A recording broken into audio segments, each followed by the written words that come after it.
प्रिय मित्रगण, आज मैं आपको एक छोटी सी कहानी सुनाने जा रही हूँ, भगवान शिव और एक आलसी ब्राह्मण की। यदि आप शिव के सच्चे भक्त हैं तो इस कहानी को आधा अधूरा छोड़कर जाने की गलती ना करें। एक बार एक गांव में किशोरी लाल नाम का एक आलसी ब्राह्मण रहता था अपनी पत्नी कलावती के साथ। किशोरी लाल आलसी तो था, पर वो भगवान शंकर का परम भक्त था। वो सुबह शाम शंकर जी की पूजा करता था और भगवान शंकर का नाम जपता रहता था। किशोरी लाल रोज यही दो काम करता था। बाकी समय अपने आलसीपन की वजह से वह घर में ही सोया रहता था। इसी वजह से किशोरी लाल और उसकी पत्नी के बीच आए दिन अनबन होती रहती थी। सुनते हो जी, आज जल्दी से खाना खाकर खेत चले जाओ, आज फसल काटनी है। और हाँ, खेत से आते हुए सरसों का साग भी लेते आना, घर में सब्जी बनाने को कुछ भी नहीं है। आते हुए भूल मत जाना, नहीं तो आज खाना नहीं बनेगा। मैं पहले से ही बोल रही हूँ। पत्नी ऐसा बोल ही रही थी कि किशोरी लाल अपनी पत्नी की बातों को नज़रअंदाज करके बस फिर सोने चला जाता है। कैलाश में बैठी माता पार्वती भगवान शंकर जी से कहती है, भगवान, यह आपका कैसा भक्त है? ऐसा क्या कारण है कि आपकी भक्ति तो करता है पर कोई काम ही नहीं करता? आपको तो इसका मार्गदर्शन करना चाहिए। ऐसा कहते हुए वह देखती ही रह गई कि ब्राह्मण फिर सोने चला गया है। तो फिर भगवान शंकर बोले कि इसका आलसी स्वभाव नहीं था, इसका आलसी स्वभाव समय आने पर मैं इसे उचित शिक्षा दूंगा। जल्दी ही यह उचित शिक्षा पाकर फिर से ठीक हो जाएगा। यह सब देख रही थी ऊपर से शंकर जी और माता पार्वती। उन्होंने देखा कि उसकी पत्नी बोल रही है कि फसल काटने जाना है, खेत में फसल बहुत बड़ी हो चुकी है। अगर आज फसल को नहीं काटा तो उसमें जानवर खा जाएंगे या कोई चुरा लेगा। मेरी बात सुन भी रहे हो? भोलेनाथ ना जाने इनका आलस कब खत्म होगा। मैं तो इस से तंग आ चुकी हूँ। कलावती बोलती जा रही थी, पर किशोरी लाल को तो कोई फर्क ही नहीं पड़ रहा था। चुपचाप बिस्तर पर लेटा हुआ था। किशोरी लाल को कुछ बोलता हुआ ना देख कलावती रसोई घर में जाती है और वहाँ से एक बाल्टी पानी लाकर किशोरी लाल के ऊपर डाल देती है और फिर दोनों के बीच बहुत कहासुनी होती है। फिर वह गुस्से में घर से निकलकर भोलेनाथ के मंदिर की ओर चला जाता है।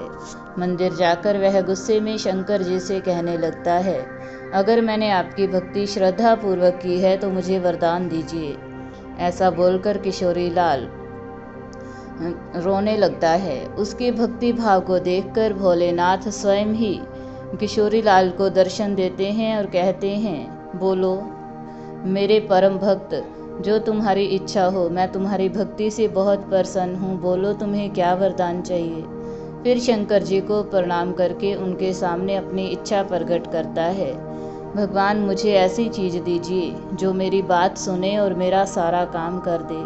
ठीक है, चलो, मेरा एक छोटा सा त्रिशूल। इस त्रिशूल को तुम जिस चीज़ पर रखोगे वो अपना काम खुद ही करने लग जाएगा और काम खत्म करने के बाद ही रुकेगा। पर हाँ, अगर तुमने काम करते हुए किसी को मना कर दिया तो त्रिशूल हमेशा के लिए गायब हो जाएगा और मेरे पास आ जाएगा।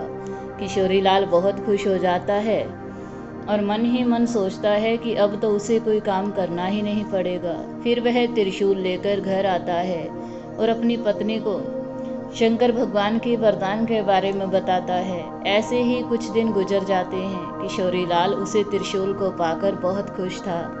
उसे दिन में कुछ भी नहीं करना पड़ता था। वो जिस भी चीज़ पर उस त्रिशूल को रख देता था वो चीज़ अपने आप ही उसका सारा काम करने लग जाती थी।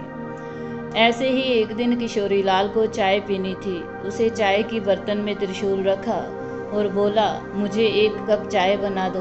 यह बोलते ही चाय के पतीले में अपने आप ही दूध, चीनी और चाय की पत्ती डल जाती है और फिर उसको एक साथ उबालकर एक कप चाय बनकर उसके सामने आ जाती है। इसी तरह वो हर काम में शंकर भगवान की दी हुई उसे त्रिशूल को इस्तेमाल करता है।